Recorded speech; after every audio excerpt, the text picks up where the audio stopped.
নমস্কার, আমি পিঙ্কি। আজ বানাবো বাটার নান।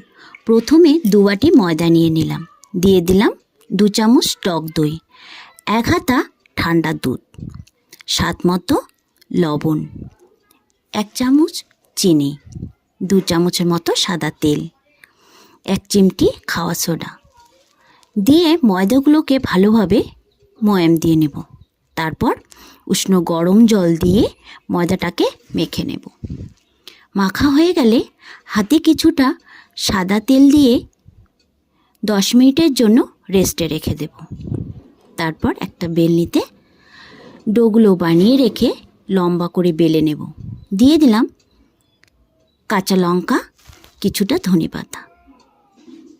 তারপর তাওয়াতে দিয়ে দিলাম সামান্য জল দিয়ে ঠান্ডা করে রুটিগুলোকে দিয়ে দিলাম। তারপর একটা কাঁটা চামচ দিয়ে ফুটো ছিদ্র করে নেব, যেন ফুলে না যায়। এক পাশটা লাগানোর হয়ে যাওয়ার পর উল্টো দিকে আমি আগুনে সেঁকে নেব। দেখুন কি সুন্দর হয়েছে। আমার একটা নান হয়ে গেছে। আমি 2 নম্বরটাও বানিয়ে দেখাচ্ছি। দেখুন এবার কি সুন্দর ফাইনালি আমার butter naan ready. Thank you.